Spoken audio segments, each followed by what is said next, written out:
Good evening, everyone. Thank you so much for joining us tonight for the fourth session of Mini Medical School. My name is Katie Vickery, and I'm a program director here at the UAB School of Medicine, and I will be moderating tonight's session. We'll begin with opening remarks from Dr. Selwyn Vickers, and then we'll hear from our panelists. We'll have 15 minutes of Q&A time after we've heard from everyone. And I have collected the pre-submitted Q&A questions, and we will get to as many as possible. And we'll also get to the ones submitted in the Q&A feature on the bottom of your screen. Thank you again for joining us, and I'm pleased to introduce to you Dr. Selwyn Vickers, Dean of the School of Medicine. Dr. Vickers. Thank you, Katie. Welcome to everyone. I'm Selwyn Vickers, the Dean of the School of Medicine at UAB, and we're excited to welcome you to our fourth session of a mini medical school. The goal of our mini medical school really is to expose you to some of the relevant topics that are going on in the world from experts who are recognized not only in Birmingham, but across our country and internationally for their science and their outstanding clinical care. These individuals we interact with on a daily basis, and we want to take the opportunity to expose them to our community through short presentations that will give you insight to some challenging illnesses that we face in America and the world. Now, all of us have participated in the past few sessions. We've talked about the pandemic that we're experiencing and the challenges of the numbers of individuals who are suffering from COVID or who've gotten infected. One of the areas of the next looming challenge of disease burden for our country really sits in the area of memory disorder and Alzheimer's disease.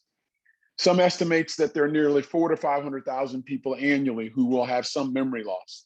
Maybe not significant or clinically relevant, but that process is going on.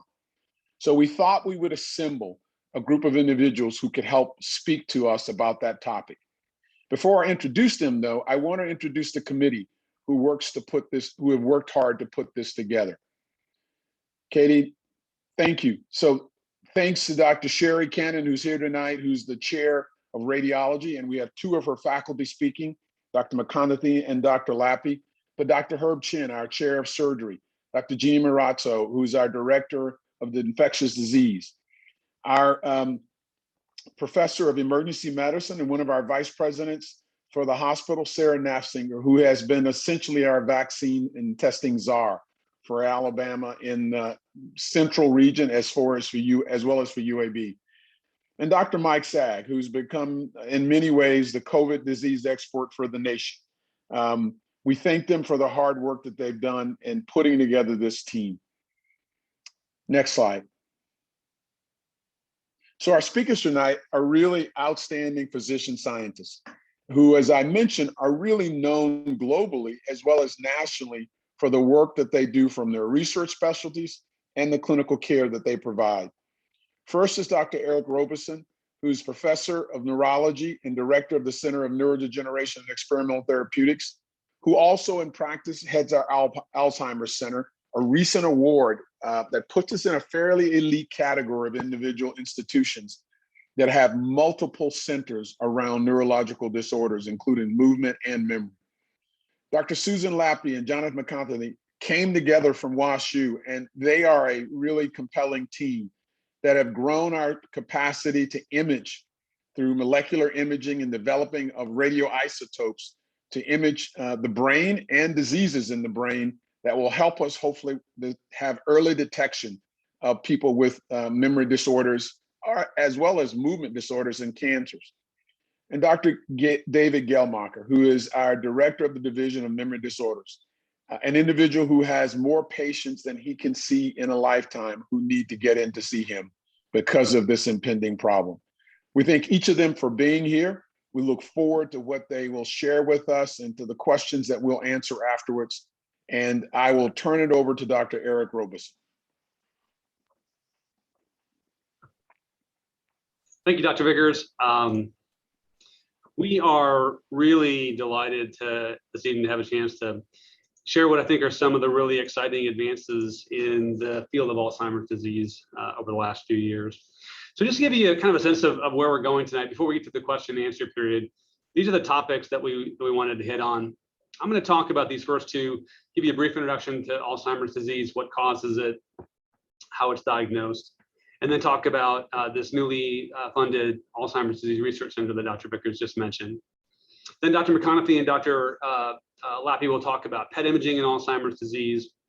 And then Dr. Geldmacher will talk about the shifting landscape of treating Alzheimer's disease and our exciting transformation of our memory disorders clinic into a state-of-the-art brain aging and memory clinic. But I think this needs to start with really defining what Alzheimer's disease is, right? So a good definition would be a degenerative dementia with plaques and tangles. So let's break that down a little bit. Degenerative, of course, just means that there is degeneration in the brain. There's a loss of brain cells that is the underlying cause of the disease. But let's dive in a little bit more on dementia and plaques and tangles. And dementia, as it contrasts, what's the difference between dementia and Alzheimer's disease? So it may help just kind of think through the natural history of someone who might develop Alzheimer's disease. Of course, they go through the majority of their life being completely normal, having no cognitive problems, but then at some point begin to develop some kind of impairment, mild at first, initially probably just more of an annoyance, gradually becoming more severe, and at some point beginning to get in the way of some of their day-to-day activities, which we refer to as functional impairment. And that idea of having cognitive impairment that is sufficient to produce some functional impairment is what we call dementia. And that's really any condition that has cognitive impairment severe enough to lead to impairment in day-to-day activities. That's what we refer to as dementia.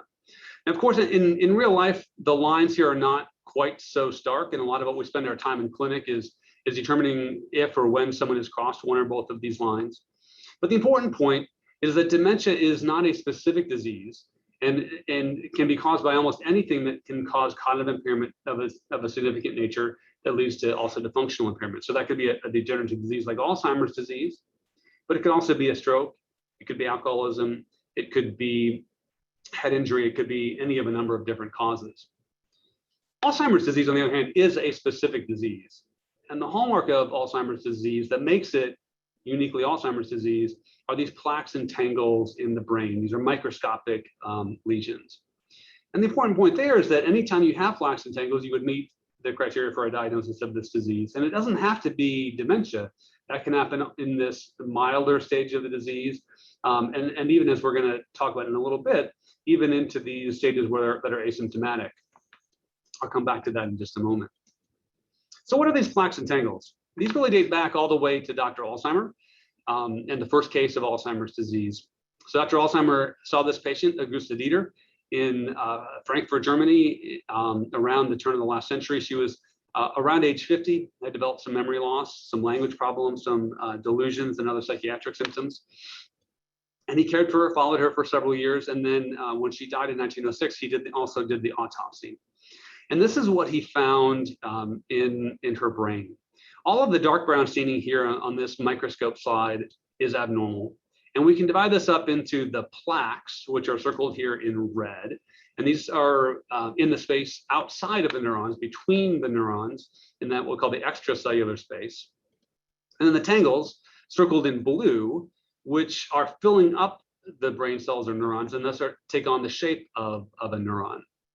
Now, it took another 80 years before we had the technology to know what these plaques and tangles were made of. But by the mid-80s, we knew the answer, and that was that plaques are made of a protein called amyloid beta, or A beta is what we normally call it. And tangles are made of a protein called tau. And these are two important proteins, A beta and tau, that we're going to refer to throughout the talk today. They've become important biomarkers for diagnosing Alzheimer's disease. And in the case of A beta, have become a drug target for the most newly approved drug for Alzheimer's disease.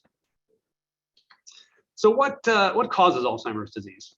I'm going to hit on three key features: aging, genetics, and A beta. First of all, aging, which is the strongest risk factor for Alzheimer's disease. The biggest driver of the increase in Alzheimer's disease cases in the United States is the increase in life expectancy, which is really quite remarkable. So you look back 140 years, and average life expectancy was under 40 years. That has now doubled to almost 80 years today. And the result has been we've gone from having almost nobody in the United States living past the age of 65 in 1900 to now having 54 million such people. And that's going to almost double again to nearly 100 million people living past the age of 65 by 2060.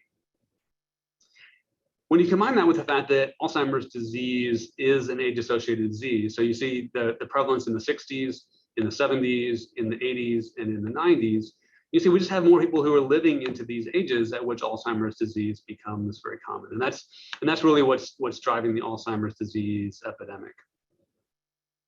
Genetics is also important. There have been on the order of 40 or so genes that have now been strongly linked to Alzheimer's disease, but they do so in very different ways. And here we're separating the genes by two factors. One is how much they increase risk. If you inherit a variant in that gene, does it give you nearly certain risk of Alzheimer's disease or just a slight increase in risk? And the other is how common are they? Some are very rare, found in very few people, and others can occur in almost half of the population. So these genes down here, like the BIN1 gene, are quite common. Almost half of people carry a variant in BIN1, but those variants increase risk of Alzheimer's disease only slightly, maybe 10% higher than normal. And then there's these genes up here at the other end of the spectrum, which are very rare. Very few people have these variants in the genes.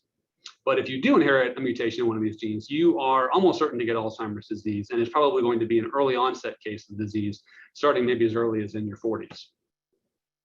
And then there's genes like, perhaps one of the most important ones are kind of in this middle ground. So the ApoE gene is both somewhat common, present in about 10 to 15% of the population, but it also carries a moderate to high risk of the disease. And so we have all of these different genes that can be considered as contributing to Alzheimer's disease.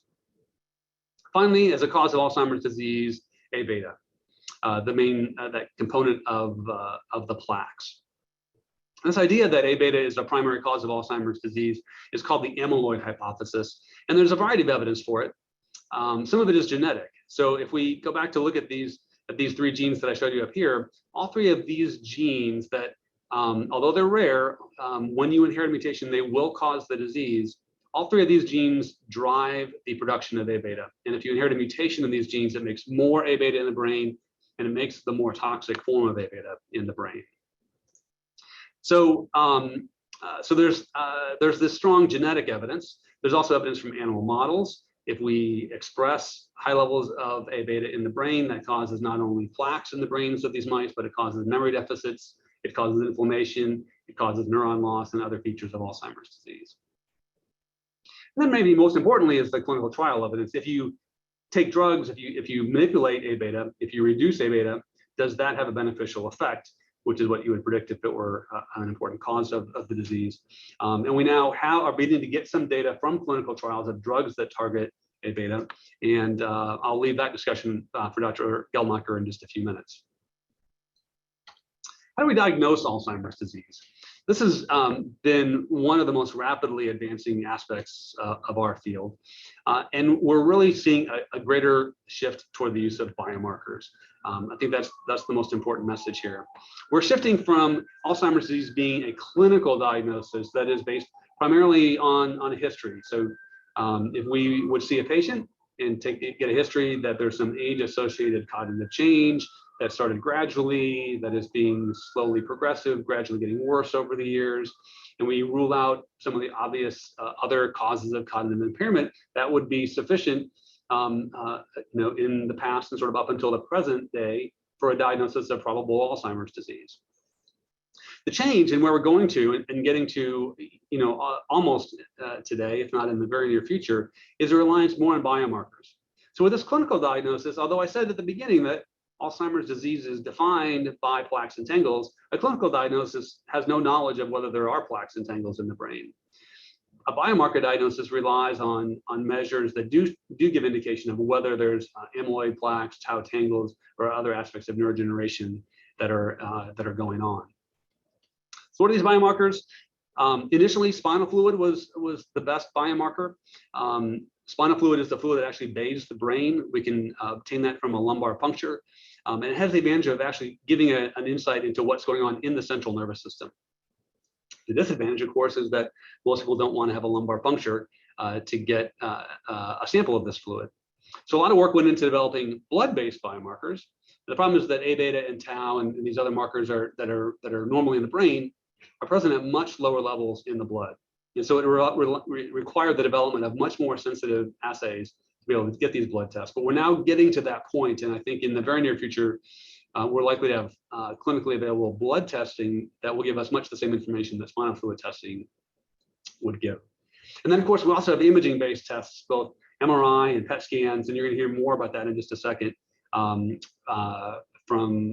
Dr. Lappy and Dr. McConaughey. The important thing that biomarkers have taught us is that the plaques and the tangles actually develop before there are any symptoms. So here we're kind of mapping onto that normal to mild kind of impairment to dementia scale that I showed you at the beginning. Here, so purple line is the beginning of memory symptoms, green line is the beginning of functional impairment. And the important point here is that what we've learned over the years is that amyloid changes, the plaques, as you see with A beta biomarkers in red, or the tangles with the tau biomarkers in blue, these are actually happening even before the onset of symptoms in this asymptomatic stage of the disease. And while that might sound a little bit scary, that you can have plaques and tangles even in those of us who are not having any symptoms of the disease, it's actually quite a good thing that we are able to diagnose this early, because when we do discover effective treatments that block the effects of this amyloid and beta, we can deploy those treatments at these early stages of disease, and hopefully we'll be able to block the disease before it really starts to produce the more severe symptoms, which are going to be difficult to reverse. So before I turn it over to discuss the imaging a little more, I just want to mention our new Alzheimer's Disease Research Center, which is focused on Deep South disparities in Alzheimer's disease. And the rationale for this is driven by data like this that looks at the risk of Alzheimer's disease based on the state in which someone is born. And what you see here, darker colors mean higher risk of Alzheimer's disease. On the left is data for blacks, on the right, data for whites. And in both groups, you see that some of the highest groups for risk of Alzheimer's disease is in the Deep South. So there's any number of potential reasons for this. For example, many of the risk factors that we know are associated with Alzheimer's disease are more common in the Deep South. African Americans are at higher risk of Alzheimer's disease, and the highest population density of African Americans is in the South. Vascular disease in the brain, which we can look at stroke deaths as a proxy measure for. Again, we're kind of right across here in the stroke belt. It's the diabetes belt, it's the obesity belt. All of these are risk factors that are endemic in our region that could be aspects of contributing to Alzheimer's disease, but there are others. And so we started what we call the Brain Aging and Memory in the South study, or the BAMS study, as a way to start to dissect this by recruiting volunteers who are representative of the Deep South, both racially and in terms of these vascular and metabolic risk factors and other aspects of living in the South, and to have them come in for annual testing, medical, neurological, cognitive tests, look at social determinants of health, which we know can contribute to Alzheimer's disease, look at imaging, both structural imaging with MRI and biomarkers for amyloid and tau, the blood and CSF biomarkers that I mentioned, looking at some of the genetic risk factors that I mentioned, and hopefully, eventually, at the end of life, having a chance to look at their brains if they are willing to participate in brain donation. So we think that this is going to be an important study, and we're really excited that, as Dr. Vickers mentioned, we have been funded now by the NIH to do this. The NIH funds an elite suite of about 30 centers across the country to do Alzheimer's disease research like this, to recruit a cohort that targets specific questions for that center. And we are now an exploratory center, which is the way that you get into this network, a starter grant for these first 3 years that will put us in a position in 2023 to apply to continue as part of this network. So an exciting recognition of the research that we're doing, and we're really excited to be part of this group. So now let me stop here, and I will turn it over to Jonathan and Susie to tell you more about our imaging biomarkers.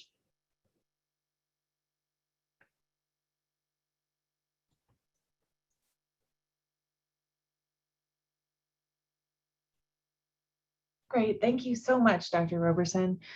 So now I'm Suzanne Lappy. I'm a chemist by training, and I'm going to talk a little bit about how we make molecular imaging agents, and then I'll pass it over to Dr. McConaughey, who will talk a little bit about the clinical imaging trials. Next slide, please. So we do molecular imaging by creation of radiopharmaceuticals. So these radiopharmaceuticals is simply a drug that's labeled with a radioactive isotope or a radionuclide that can be used to image a biological process or to treat a disease. So the overall chemical structure of the drug determines the biological properties, where it's going to go, how it will bind to a certain biomarker, such as Dr. Roberson mentioned. And the radionuclide or the radioactive agent that we attach to the drug determines the imaging or therapeutic properties. So you can see a little schematic here. We have our radioactive isotope. You can think of it like a beacon that tells us where the drug is going to go. And we make these drugs in what we call high specific activity. So this means that we can see very, very, very small amounts of these drugs. So by using these radioactive techniques, we can inject a mass of a radiopharmaceutical that's smaller than the grain of salt and actually get a clear image of the biological structures and these biomarkers in the brain. Next slide, please. So for example, we can radio label D-glucose, which is a sugar molecule, with fluorine 18, which is our radioactive isotope. And so we can get a tracer that basically measures glucose uptake. And we use these tracers commonly to look at neurodegeneration and also cancer studies as well. Next slide, please. So I mentioned that I'm the director of the Cyclotron Facility. So what does the cyclotron have to do with imaging? Well, the cyclotron is actually how we make those radioactive isotopes. So the UAB cyclotron is a particle accelerator that actually accelerates protons to 3/4 of the speed of light. Those protons hit a target. This can be gas, solid, or liquid. And that's how we induce a nuclear reaction to make those different radioisotopes. We can take those radioisotopes, then we label the drug, and then we can proceed with our imaging studies. Next slide, please. So for example, if we're interested in making drugs that we can use to image biomarkers that are prevalent in Alzheimer's disease, we can use agents that we know bind to, for example, A-beta. So I'm showing here, this is thioflavin T that we can tag with our radioactive isotope, carbon-11, and we can make a compound called carbon-11 PIB.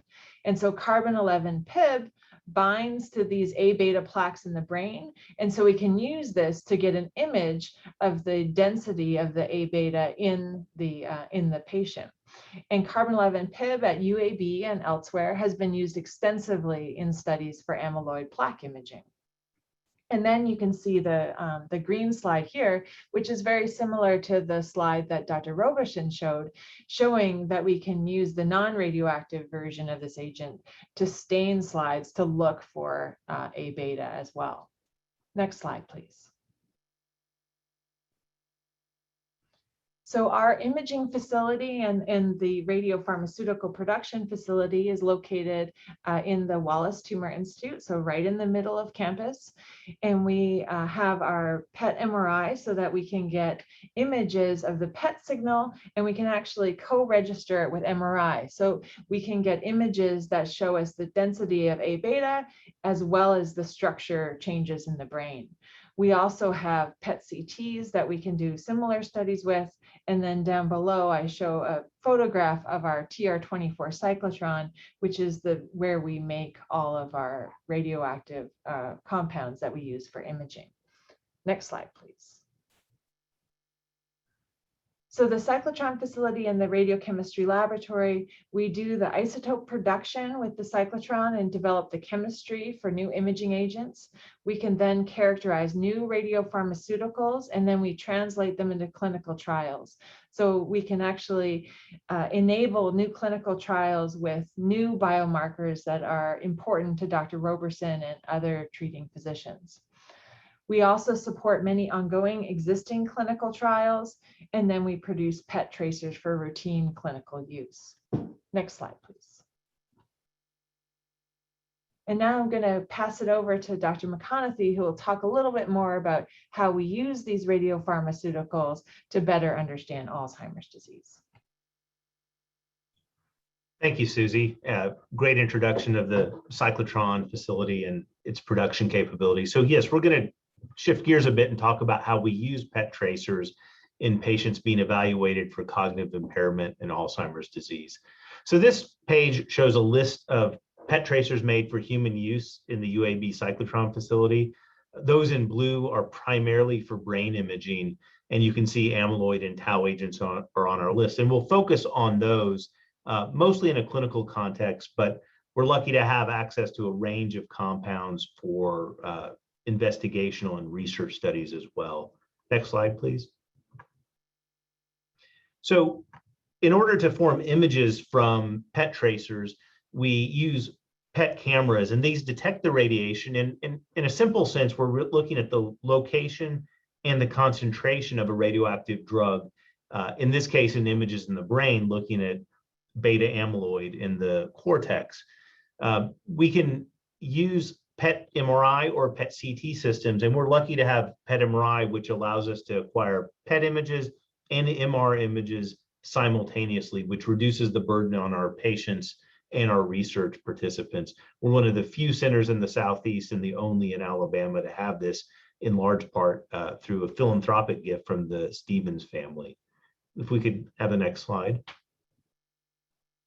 So nuclear medicine studies like PET exams differ depending on the type of tracer and type of study, but there's some common features. So for some tracers, patients need to get prepared for the study, and that typically means not eating any calories for about 4 to 6 hours before the study.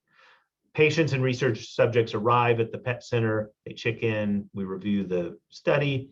When it's time for the study, we inject the tracer intravenously in the same way you might get other medications administered. And often we have an uptake time in between the time of injection and the time of imaging. And so we have rooms for patients and research subjects where they can spend either 20 minutes or up to about an hour before we're ready for imaging. And that gives time for the PET tracer to get to where it needs to go, as well as to clear from normal structures so we can form a good image. Patients then undergo imaging, which can be as short as 5 to 10 minutes for some routine clinical studies of the brain, up to 60 minutes to 90 minutes for some research studies. We then get an image, which if it's a clinical study, an imaging physician like myself will interpret it and issue a report. If it's a research study, we may do other kinds of analysis.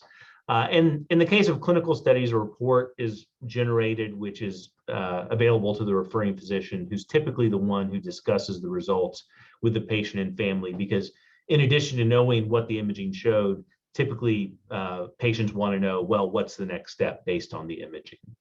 Next slide. So as Eric mentioned, it's important to understand that different biomarkers become abnormal in Alzheimer's disease, depending on where a patient is as the disease progresses. And that's important for understanding what type of imaging biomarker to use for a research study or a clinical study. So if we want the earliest possible detection of the disease, we want to use amyloid PET. But we know that it can be 1 to 2 decades before a patient with a positive amyloid scan may have clinical symptoms. And so if we want to know whether a patient is likely to progress in the near future, other imaging like tau imaging or Fdg PET to look at neuronal injury causing changes in brain glucose metabolism, or measurements of MR brain volumes can give us a better sense of how close a patient is and how high their near-term risk is for converting to clinical impairment or dementia. And so it's good to have access to a range of biomarkers so we can accurately stage a patient as they progress through the pathology of Alzheimer's disease. Next slide. So we have a number of tools available, and we've mentioned these. Beta amyloid and tau are relatively specific to Alzheimer's disease, although not completely specific. Glucose metabolism with Fdg is another important tool for evaluation of patients with possible Alzheimer's disease. And while we're not going to discuss it here, we can also image something called the dopaminergic system, very important in Parkinson's disease.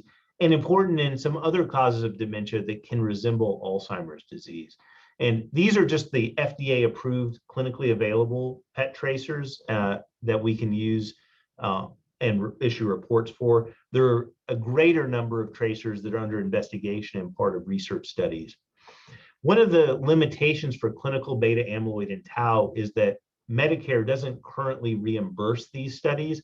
That's starting to change with some private insurers, and I'm hopeful that in the near future this may change, but that has limited access because these studies are quite expensive if patients have to pay out of pocket.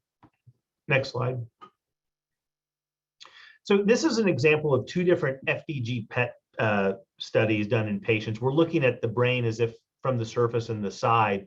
Areas of blue and purple are areas where there's decreased glucose metabolism compared to what a healthy brain should look like. So in the top row, we see an Alzheimer's disease pattern where the areas of decreased glucose use are more in the back of the brain or a posterior parieto-temporal distribution. On the bottom row, we see what is a frontotemporal dementia pattern where the front of the brain is more affected. So the frontal cortex and the anterior temporal cortex are more affected. And so these patterns with FDG can help us make an accurate diagnosis, but many causes of brain injury, neurodegeneration or other non-neurodegenerative causes can decrease glucose metabolism. So while FDG is useful, it doesn't show the specific molecular patterns and molecular abnormalities that are characteristic of Alzheimer's disease. So next slide.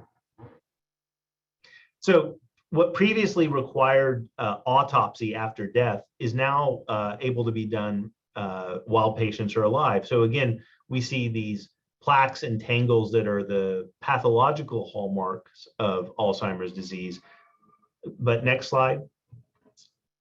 We can now see these with imaging. And so we can determine if a patient has abnormal amyloid in the brain and abnormal tau in the brain. And so we're moving to a point where if we can see amyloid and tau in the living brain, we can, before a patient dies, make the diagnosis of Alzheimer's disease and hopefully treat that.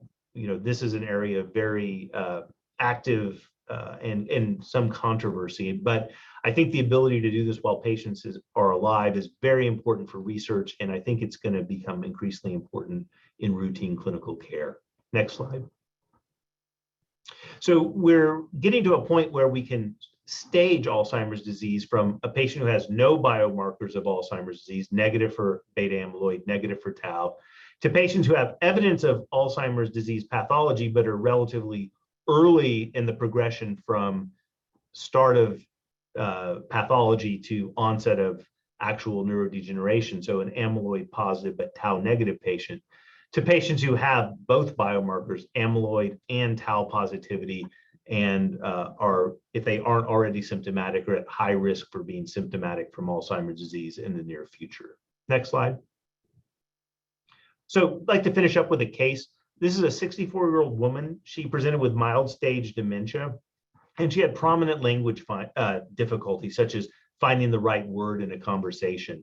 And after assessment by memory specialists, the considerations were Alzheimer's disease versus frontotemporal dementia. And they have very different molecular pathologies. And if we're considering anti-amyloid therapy, Alzheimer's disease is someone with Alzheimer's disease is a potential candidate for anti-amyloid therapy, whereas a patient with frontotemporal dementia is not. So this patient had a clinical amyloid PET MR performed to help distinguish these two possible causes of her dementia. Next slide. And what gets me excited about imaging is that with PET MR, we can actually do a pretty comprehensive evaluation in about a 20-minute scan. So in this patient, we see that there's abnormal amyloid in the brain, so they're amyloid positive. This makes Alzheimer's disease more likely than frontotemporal dementia. We can use the MRI to define brain regions to do quantification, so we can measure the relative amounts of abnormal amyloid in various brain regions using the MR as a template. And then we can look at the MR itself for evidence of neuronal injury and neurodegeneration. Here we can see that the temporal lobe is lower than expected in terms of volume indicating injury. And you can see this loss of volume on the left compared to the right on the MR images themselves, with sparing of other brain regions. And this fits with the patient's presentation because the left temporal lobe and the cortical regions are important in language. So here we provide strong imaging biomarker evidence that this patient has Alzheimer's disease rather than frontotemporal dementia, and provide imaging-based staging along the development of Alzheimer's disease pathology. So thank you for your attention, and I will now turn it over to Dr. Geldmacher. Thank you, John. It's a pleasure to be able to speak to this audience tonight, and I'd like to talk a little bit about where we are in the world of addressing the plaques and tangles from the perspective of therapy, and also how we address this now with our clinical services. Next slide, please. So Alzheimer's disease is part of the silver tsunami, and as Dr. Roberson has already pointed out, our population is aging, and with increased numbers of older adults, we're going to see increased numbers of people with Alzheimer's disease. Next slide. So currently in the United States, we have about 6 million people with Alzheimer's disease and related disorders, that is dementia due to Alzheimer's disease. As Dr. Vickers has mentioned, almost 500,000 new diagnoses a year. This is an incredible number today. But by 2050, we expect that number to almost triple, up to almost 14 million cases in care at that time. During the same time, we do not expect the number of neurologists or other experts in the field to increase at the same pace. There just isn't that growth capacity. So we need to think about new ways of caring for people with Alzheimer's disease and related disorder. Next slide. Just to put this in perspective, we used to talk about the AIDS epidemic, but it's important to recognize that by the end of 2017, the total number of all people ever diagnosed with AIDS was about 1.3 million, or less than a quarter of the number of people with Alzheimer's disease today, and about a tenth of the number of people with Alzheimer's disease we expect to see over the next 30 years. Right? Just orders of magnitude different. Next slide, please. In Alabama, we're going to face these specific problems. All of our age bands in the state are relatively stable, and they're anticipated to stay about the same proportion of the population through 2040.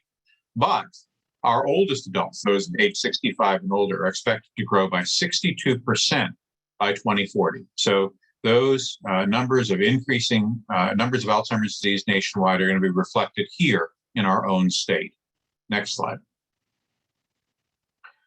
So the good news is we have just, as of this summer, entered into a new era in treatment for Alzheimer's disease.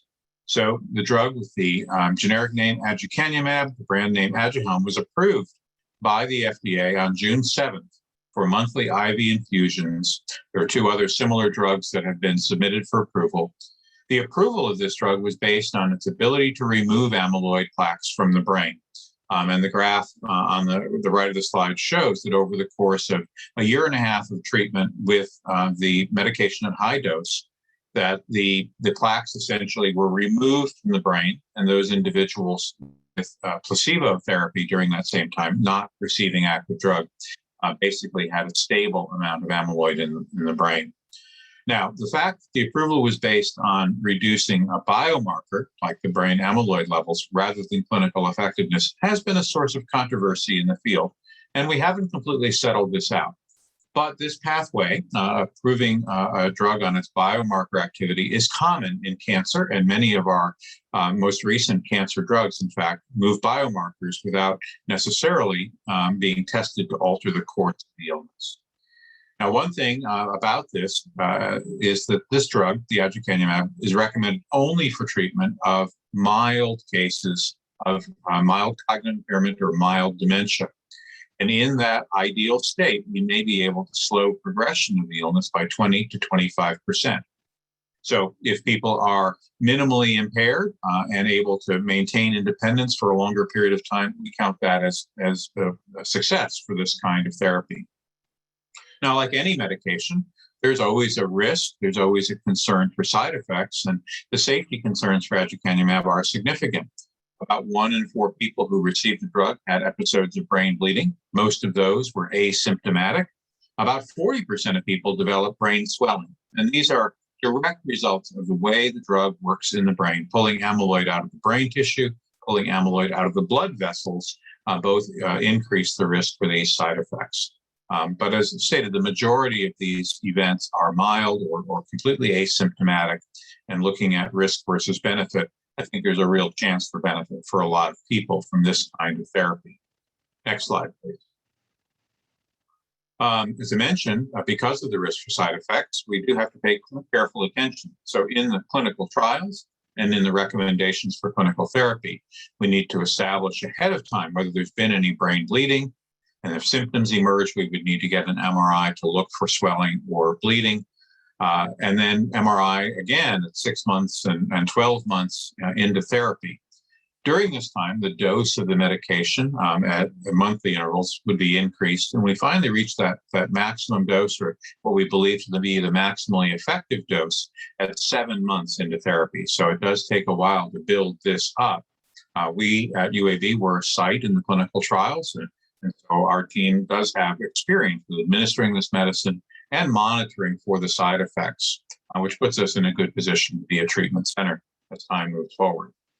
Next slide, please. One problem with this, though, is if we look at people with mild memory impairments and open the door to therapies for them, we're going to see a dramatic increase in the number of people seeking care for the risk for Alzheimer's disease and for treatment of mild stages. And the RAND Corporation did some simulation analyses of these several years ago. And their calculation suggests that with the increase in demand, that patients would have to wait an average of more than a year and a half to receive treatment with these kinds of medications. And that because of that long waiting time, 2 million or more people would be predicted to develop Alzheimer's dementia between 2020 and 2040, while on the waiting list to see a specialist. And a specialist, as it was defined in these studies, was any neurologist, any geriatrician, any geriatric psychiatrist. And so a very broad definition of specialists with these long delays.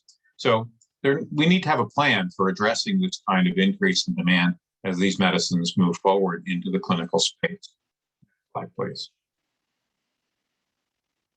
So we need to practice dementia care differently.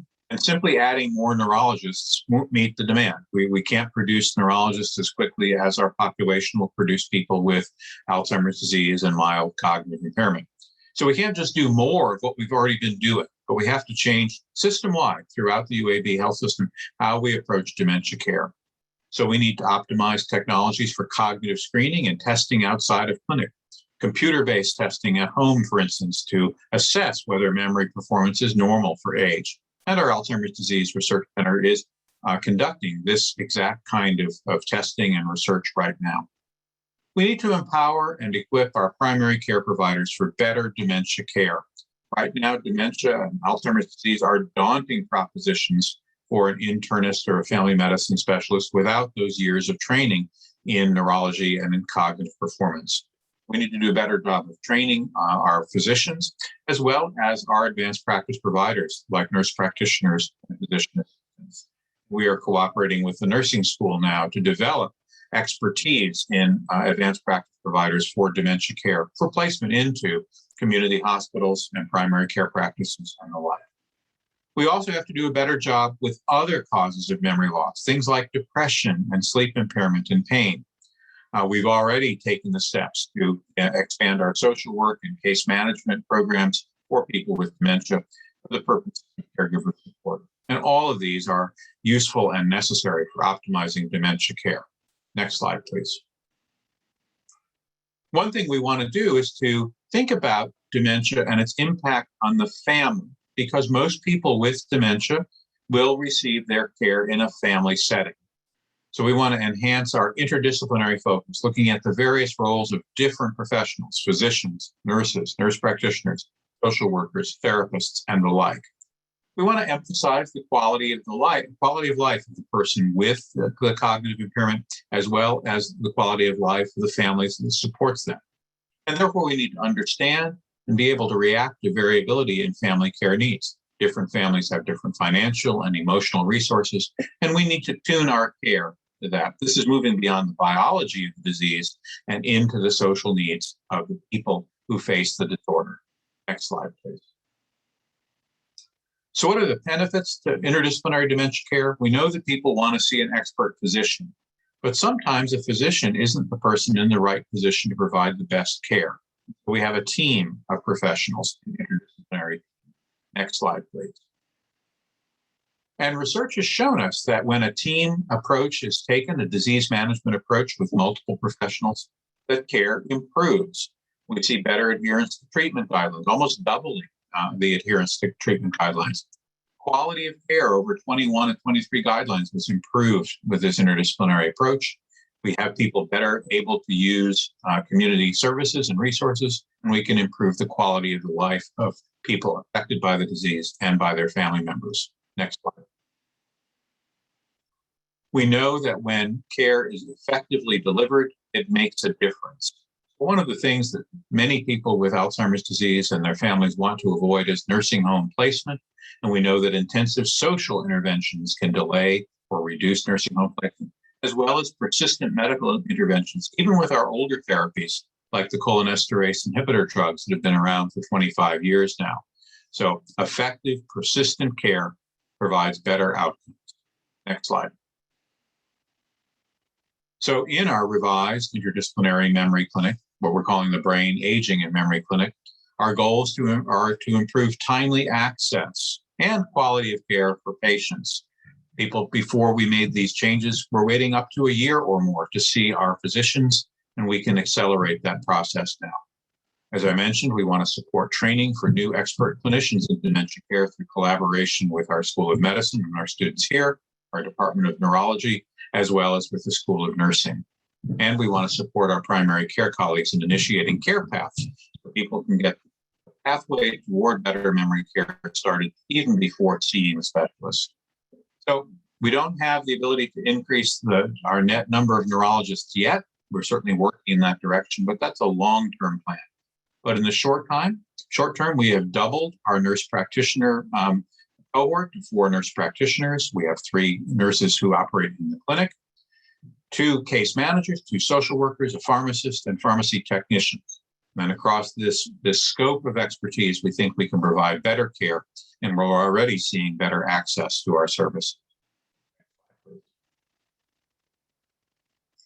So let me wrap up our formal portion of the presentation with just some summary points.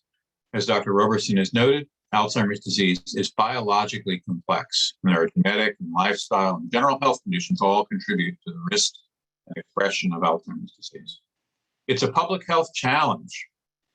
The numbers are going to continue to increase for 30 more years, and this means a continued increase in our need to provide better and high-quality services, as well as earlier interventions to prevent the disease. Fortunately, those early interventions are being facilitated by biomarker processes like our Advanced Imaging Center, and I think this will have an increasing role over the next several years. We now have therapies for the first time to address the underlying pathology of the disease, with the first of the anti-amyloid therapies coming out this year. And soon, I expect we'll see more anti-amyloid therapies, as well as anti-tau therapies, and completely novel ways of addressing the illness that we haven't even put into clinical trials testing yet. But through our laboratories at the Alzheimer's Disease Research Center, through the Center for Neurodegeneration, those new pathways for therapy are already being explored. And finally, for what we're doing today, we can improve the quality of care for our folks, improve the outcomes through interdisciplinary, multiple professions, and the delivery of care for our people with mild cognitive impairment and dementia due to Alzheimer's disease. So I think at this point, I can turn things back over to our moderator for questions and answers. Yes, we are about to go into question and answer. I did want to let y'all know that you can follow UAB's Department of Neurology on Twitter at UAB_neurology, and their Alzheimer's account, which is at UAB_Alzheimer's. Dr. Vickers, were you going to say something? No, I was going to just say that I thank each of the speakers for their talk. I thought it was outstanding for all of them. but maybe we can start the Q&A. Perfect. Well, I will start with a few of the questions submitted in the chat and in the Q&A, and then I have some that were pre-submitted as well. 1 second. So how can you volunteer for the BAM study? So you can call the Alzheimer's Disease Center, which is 934-6307. You can also look at our website, which is uab.edu/Alzheimer's. And if you go to the research tab, there's a link there where you can enter your information on a form. And that also has all of our contact information, both email address and the phone number if you need it there. And I can put those links and that information in the email that we'll send out to all the attendees with the recording of this email. So look for that tomorrow. We're looking for people who are 55 and older, and both people who have normal memory and people who have memory impairment for that study.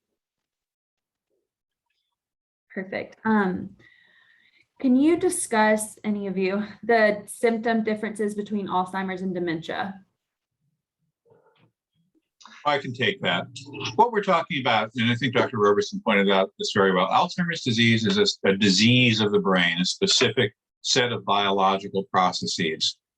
Dementia is a description of the severity of impairment. So someone would have dementia when they have changes in memory and thinking that interfere with your everyday function.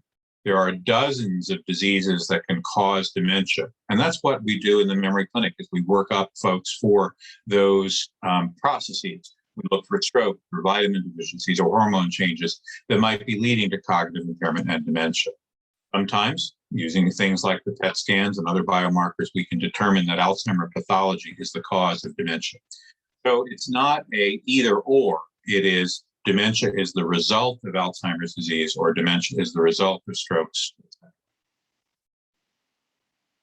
Thank you. Does the School of Medicine have a mandate to meet this challenge? I'm assuming that means the lack of neurologists and the increase of patients. And how will the School of Medicine address the potential shortage of neurologists and increase efforts in basic sciences?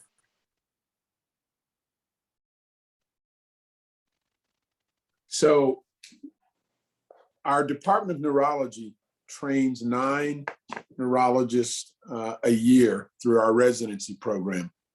And I know Dr. Gail Marker and Dr. Roberson, as well as Dr. David Standard, have thought significantly about how we grow that process for our state. There is a tremendous shortage in our state alone, and we are the primary training source for new neurologists. So as it relates to what's within our power control, we're doing all we can to both increase the interest in our students to choose this as a career. And we're doing all we can within our financial means to add new training programs and slots for neurologists to be produced and for our state and for the region. I would say Dr. Gail Marker's point of, can we train enough neurologists to keep up with this? We can. We'll have to design mechanisms to be able to reach out to individuals, often through digital health, telemedicine, and through extensions of our care through other caregivers, such as nurse practitioners. But it is daunting for us, concerning, because most of the therapies right now are infusions that you have to get as an IV. They're not pills. So there are a lot of challenges we face, not only here, but across the country. And I can follow up on a little bit more about that, about our desire to increase the number of neurologists in training. 10 years ago, about 3, maybe 5 UAB students per year chose neurology. This year, we're up to close to 20. So we've done a lot to engage our medical students as an interest in neurology and have them go off to training in other institutions as well as here to increase that net number of neurologists that we're producing. Thank you. This is a 2-part question. The first part, what brain bleeds were noted as ASC with Adjukanyumab? Okay. So the most yes. common brain bleeding with Adjukanyumab are what we call microhemorrhages. These are very small. They're detectable generally only by MRI scan. with tuning of the instrument to look specifically for iron deposition.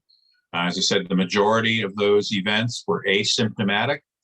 They occur in the white matter of the disease just below the gray matter, and were in the clinical trials detected primarily by routine MRI scanning rather than in response to symptoms.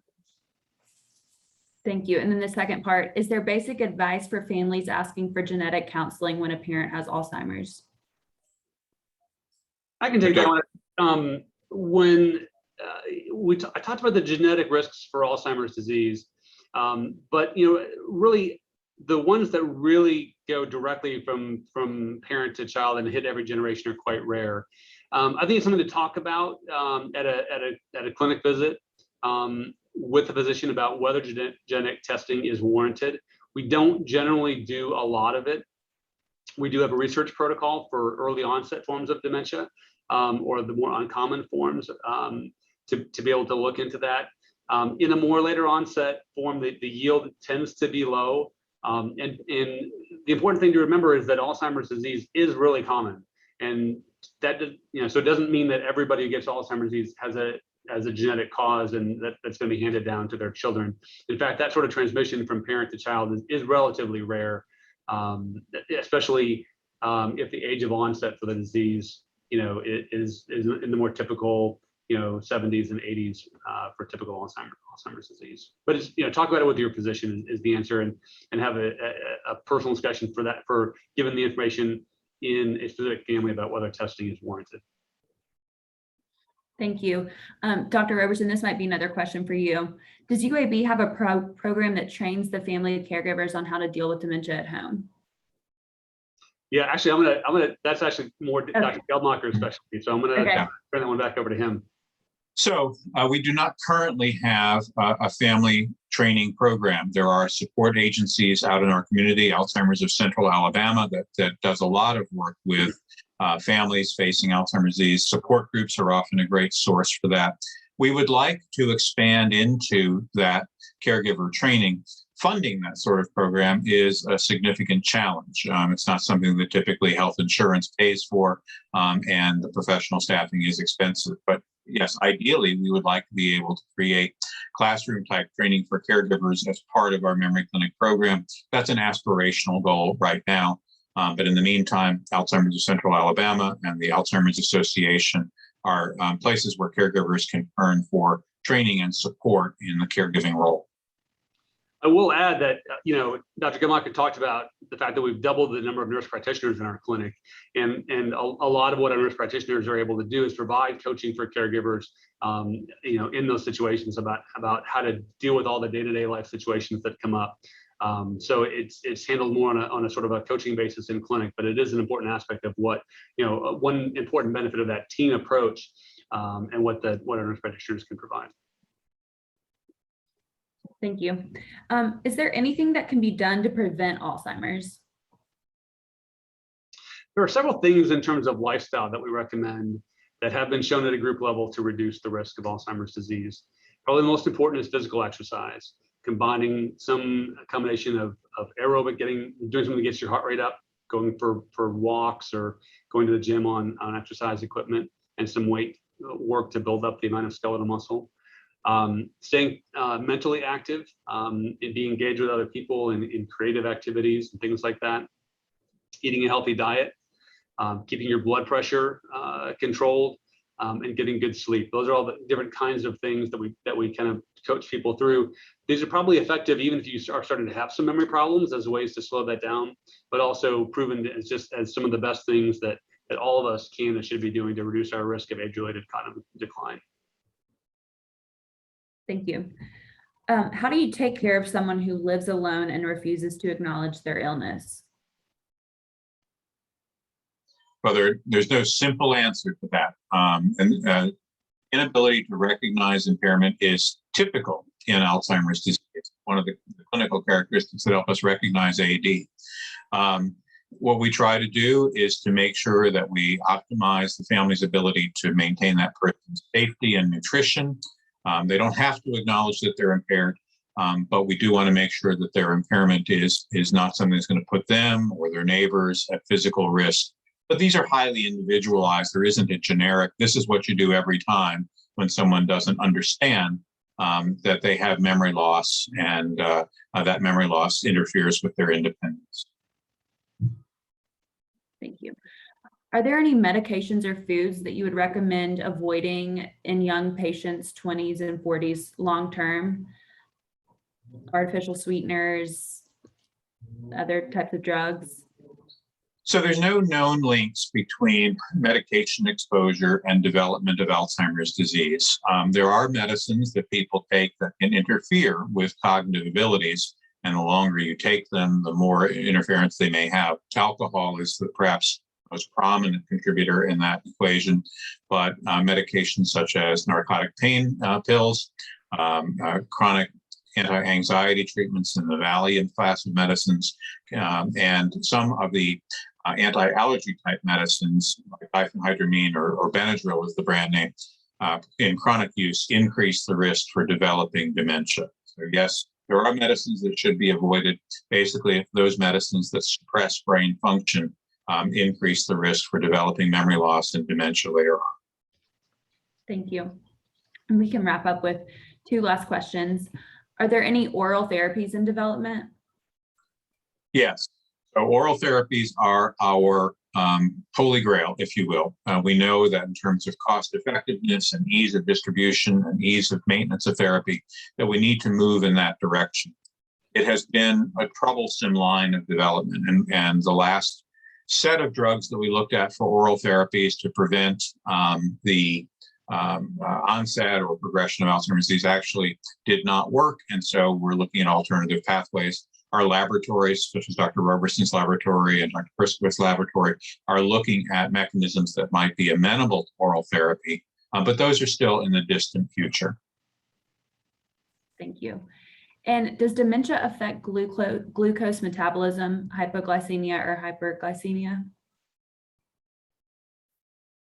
Dr. Roberson, did you want to take that one? There are some links toward the way that the brain uses glucose. Dr. McConaughey showed you some images of abnormal glucose metabolism in the brain. And some people consider Alzheimer's disease to be a form of kind of brain-specific diabetes in the terms of the way that the brain cells are using glucose. And we also know that diabetes in general is a risk factor for developing Alzheimer's disease. So there are some very complex links between glucose utilization and Alzheimer's disease. Great, thank you so much. Dr. Vickers, I'll turn it over to you. Thank you, Katie. Thank you again, Eric, David, Susie, as well as Jonathan. All of the work that you've done in putting this talks together and the coordinated effort to give us a tremendous overview of this challenging disease and to some degree this pending tsunami of patients who have potentially this diagnosis.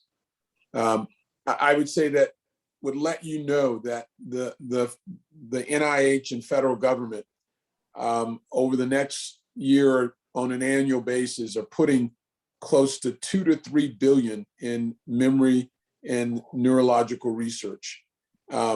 It took those type of dollars to get significant treatments for HIV, and it will take these type of dollars to get the best and brightest individuals investigating and studying how we can treat this disease. This won't be the first time we faced a disease that we thought was incurable. We've recently just come through a set of challenges where we had no real cure or treatment. And over a short period of time, we found treatments and we found preventions. And we hope the same for this. I would say when you attend in the future, invite somebody else to sign on. They don't have to be in Alabama, they can be anywhere. And I think the information that we share can be applicable for anybody to hear. We want to make sure that people, not only in our state, but really across the country, appreciate the expertise we have at our school in UAB medicine. So I hope you enjoyed tonight and hopefully got a number of your questions answered. Please go to the websites that are mentioned. If you want to support our Alzheimer's efforts through any philanthropic gift, please visit to go to UAB EDU Mini Medical School. And obviously, your contributions will be appreciated in expanding our capacity to continually both do research, be a leader. And as Dr. Robeson and Dr. Gelmarker showed, we're trying to actually make sure we are a beacon of care and really a bulwark against disease in the Deep South, where some of the greatest risks exist in our country. So thank you all for participating. Katie, thank you for your moderation, and thank again all of our speakers and our attendees who were able to sign on. We'll see you next time.